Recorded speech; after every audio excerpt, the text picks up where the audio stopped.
এই মুহূৰ্তত মই বৰ্তমান উপস্থিত আছো এখন ক্ৰিকেট পিটছৰ ওপৰত আৰু এই ক্ৰিকেট পিটছখন আছে এটা বিশেষ পুখুৰীৰ মাজত আৰু এই পুখুৰীটো আছে শোণিতপুৰ জিলাৰ জামুগুৰিহাট স্থিত কুসুমতলাৰ কেন্দ্ৰস্থলৰ ঠিক নাতি দূৰতেই আৰু মোৰ লগত কেমেৰা পাৰ্চন ৰাজ আছে মই ৰাজক এই পুখুৰীটোৰ সামগ্ৰিক দৃশ্য দেখুৱাবলৈ অনুৰোধ জনাইছো আৰু এই পুখুৰীটো শ বছৰ আগতে ৰজা আৰিমত্তই খন্দুৱাইছিল বুলি প্ৰবাদ আছে আৰু এই পুখুৰীটো এক বিশেষ বুলি জনা যায় কিয়নো এই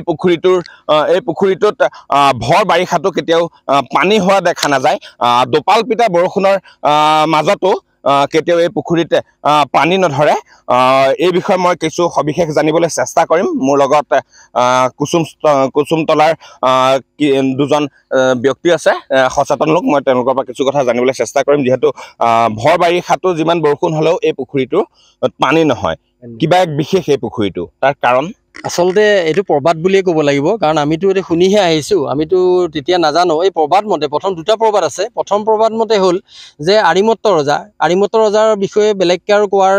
বিশেষ প্ৰয়োজন নাই বুলি ভাবোঁ সকলো ৰাইজে আৰিমত্ত ৰজাৰ বিষয়ে জানে তেখেত এজন পিতৃ হত্যাকাৰী বুলি পৰিচিত সেই পিতৃ হত্যা মোচনৰ বাবেই হওক বা বিভিন্ন কাৰণতেই হওক তেওঁ এই পুখুৰীটো এনেকুৱা পুখুৰী খন্দাইছিলে অকল এইটো পুখুৰীয়ে নহয় বিভিন্ন ধৰণৰ পুখুৰী খন্দাইছিলে এই পুখুৰীটো ৰাইজে পানী খাব গতিকে তাৰ দ্বাৰা তেওঁ মানে পিতৃ হত্যাৰ পৰা মুক্তি পাব এনেকুৱা ধৰণৰ কথা ভাবি পেলাই তেওঁ পুখুৰীটো খন্দাইছিলে কিন্তু এই পুখুৰীটোৰ পৰা কোনো কাৰণতে পানী নোলাল তেওঁ খান্দি আজি চাওক মই এতিয়া যিটো স্থানত আছোঁ আজি যদি মোৰ ওপৰত 3টা মানুহ থাকিলেহেঁতেন তেতিয়াও কিন্তু ডুব গৈ থাকিলেহেঁতেন যদি এইটোত পানী থকা হ'লে কিন্তু ইয়াত পানী নহয় আজি 2 ঘণ্টামানৰ আগতে ইয়াত প্ৰবল বৰষুণ হৈ গৈছে আজি ইয়াৰ কাষে বেৰে যিখিনি পথাৰ আছে আমাতকৈ বহুত ওপৰত সেই পথাৰখিনিতো ইতিমধ্যে চিপচিপীয়া পানী হৈ আছে কিন্তু ইয়াত কিন্তু এটোপালো বৰষুণ নাই ইয়াত বৰষুণ পৰে আৰু কলে যায় মানে সেইটো ভগৱানে জানে বুলি ক'ব লাগিব গতিকে ভগৱানৰ লীলা পিতৃ হত্যাকাৰীজনৰ খন্দাই দিয়া পুখুৰী আচলতে কেতিয়াও মানে সেইটো ৰাইজে তাৰ পৰা সেৱা লাভ কৰিবলৈ সক্ষম নহয় এই কথাটো জল পটকৈ ওলাইছে গতিকে এইটো এটা প্ৰথম প্ৰবাদ আৰু দ্বিতীয় প্ৰবাদটো হৈছে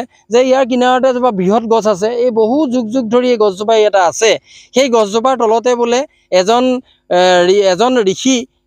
ঋষিয়ে ইয়াত তপ জপ কৰিছিলে তেওঁৰ শিষ্যৰ সৈতে আৰু শিষ্যসকলে সৈতে তেওঁ ইয়াতে আছিলে থকাৰ পিছত তেওঁ শিষ্যসকলক শিক্ষা দিবৰ বাবে বা কিবা কাৰণতেই হওক তেওঁ ইয়াত খাদ্য প্ৰস্তুত কৰি পেলাই বিভিন্ন ঠাইলৈ গৈছিলে আৰু যোৱাৰ পিছত তেওঁ ঘূৰি আহি পাইছিলে খাদ্য প্ৰস্তুত কৰি থৈ গৈছিলে আহি দেখিলে যে গোটেই খাদ্যখিনি পানীয়ে ধ্বংস কৰি পেলাইছে নষ্ট কৰি পেলাইছে আৰু তেওঁৰ যি বস্ত্ৰ আছিলে সেয়াও গোটেই নষ্ট কৰি পেলোৱাৰ পিছত তেওঁ আচলতে মনত কষ্ট পাইছিল আৰু তেতিয়া অভিশাপ দিছিলে যে এই পুখুৰী তহঁত সদায় শুকাইয়ে থাকিবি সেই বুলি কোৱাও আমি জ্যেষ্ঠসকলৰ পৰা গম পাইছিলোঁ এতিয়া দুয়োটা কথা আমি শুনিছোঁ প্ৰবাদ দুয়োটা কিন্তু প্ৰথম প্ৰবাদ যিটো আৰিমত্ত ৰজাই এই পুখুৰীটো খন্দাইছিলে সেইটোকে আচলতে আমাৰ অঞ্চলৰ ৰাইজে কিন্তু বিশ্বাস কৰে আৰু ইয়াত যে যিমান বৰষুণ হ'লেও বৰষুণ নহয় ইয়াত আপুনি দেখুৱাইছে বা আমি দেখিছোঁ ইয়াত যে ক্ৰিকেট খেলিবৰ কাৰণে ল'ৰা ছোৱালীয়ে ইয়াত ক্ৰিকেট ফিল্ড বনাই লৈছে তেওঁলোকে ক্ৰিকেট খেলে ইয়াত এতিয়া বাৰিষা খৰালি বুলি কথা নাই সকলো সময়তে কৰিব পাৰে গৰু গায়ে ইয়াত ঘাঁহ খাব পাৰে বাৰিষা হ'লেও ঘাঁহ খাব পাৰে কিন্তু পাৰ্ক এটা চাৰিওপিনে আপোনালোকে দেখিছে যে বহুত ওখ পাৰ গতিকে আমাৰ পৰা বহুত ওপৰত এতিয়া পানী থাকিলহেঁতেন কিন্তু এইটো শুকান পুখুৰী হিচাপে সেইকাৰণে নামাকৰণ হ'ল যিটো কাৰণে আজি আমি আহি পেলাই এই পুখুৰী গৰ্ভস্থলত আজি থিয় হৈ থাকিব পাৰিছোঁ ধন্যবাদ জনাইছো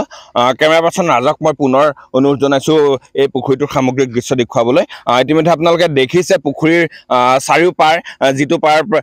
প্ৰায় 15 ফুটকৈ ওখকৈ পাৰ বন্ধ হৈছে তথাপিতো ইয়াত যিমান বাৰিষাৰ ভৰপক পানীটো ইয়াত পানী নৰয় আৰু আপোনালোকে দেখিবলৈ পাইছে পুখুৰী পাৰসমূহ সংৰক্ষণৰ অভাৱত আচলতে জহি খহি যোৱা পৰিলক্ষিত হৈছে আমি আন এগৰাকী লোক আছে সেইগৰাকী লোকৰ ওচৰলৈ যাব বিচাৰিছো পুখুৰীটো যিহেতু সংৰক্ষণৰ অভাৱত জহি খহি পৰিছে এটা বিভাগ আছে পুৰাতত্ত্ব বিভাগে ইচ্ছা কৰিলে ইয়াত নিশ্চয়কৈ সংৰক্ষণ কৰিব পাৰে লগতে ইয়াত পৰ্যটনৰ সম্ভাৱনা কেনেকুৱা হ'ব পাৰে যথেষ্ট আছে আপোনালোকে নিশ্চিত যে এই পুখুৰীটোৰ যিটো মহিমা বা ইয়াৰ যিটো ঐতিহ্য কিংবদন্তি হওক প্ৰবাদ হওক এটা কথা 100% নিশ্চিত যে জিতাৰী বংশৰ অন্যতম বীৰ ৰজা আৰিমত্ত ৰজাই পুখুৰীটো খন্দাটো সত্য অকল এই পুখুৰীটোৱে নহয়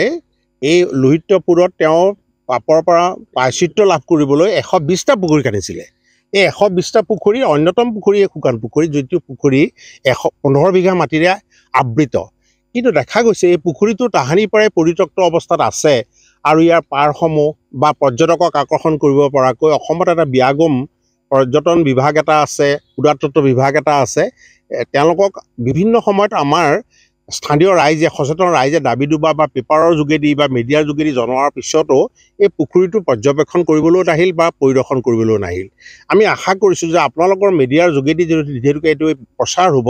অসম চৰকাৰে পৰ্যটনক আকৰ্ষণ কেন্দ্ৰ কৰিবৰ কাৰণে পুৰাতত্ব বিভাগে এই পুখুৰীটো সংৰক্ষণৰ দিহা কৰিব লাগে। আমি কুসুমতলা উন্নয়ন সমিতিয়েও আমাৰ উপায়ুক্ত মহোদয়ক আজিৰ পৰা 6 বছৰ আগত আমি দাবী সম্বলিত স্মাৰকপত্ৰৰে কুসুমতলাত অৱস্থিত পুৰাতনীয়া যিবিলাক ঐতিহাসিক সমল আছে সংৰক্ষণ কৰিবৰ কাৰণে আমি দাবী জনাইছিলোঁ। আৰু মই নিজেও আজি অত্যন্ত আনন্দিত হৈছোঁ যে কুসুমতলা উন্নয়ন সমিতিৰ মই সভাপতি, মোৰ কাষতে আছে এখেত উপসভাপতি, আমি দুয়োগৰাকী কুসুমতলাৰ সামগ্ৰিক বিকাশৰ কাৰণে পুখুৰীটো অন্যতম পৰ্যটনৰ কেন্দ্ৰ হিচাপে পৰিগণিত কৰিবৰ কাৰণে আমি সংৰক্ষণ কৰিবলৈ অসম চৰকাৰক দাবী জনাই আছোঁ। আৰু এইটো অত্যন্ত আৱশ্যক, তেহে এই পুখুৰীটোৰ যিটো গৰিমা, ঐতিহাসিক গৰিমা নতুন প্ৰজন্মই জানিব পাৰিব। ধন্যবাদ জনাইছোঁ আপোনাক। এইটোৱে হৈছে জামুগুৰিহাটৰ কুসুমতলা স্থিত এটা ঐতিহাসিক পুখুৰী, যাৰ নাম শুকনা পুখুৰী, যিটো পুখুৰীত বাৰিষাৰ ভৰপক বৰষুণৰ ফলতো ইয়াত পানী নহয়। ইয়াত সেইকাৰণে এই পুখুৰীটোৰ নাম শুকনা পুখুৰী। আৰু ইতিমধ্যে আমি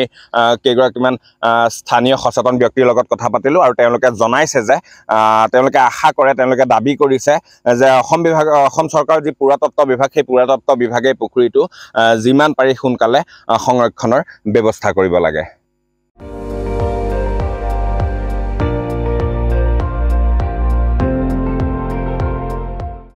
আপুনি চাই আছে ND24,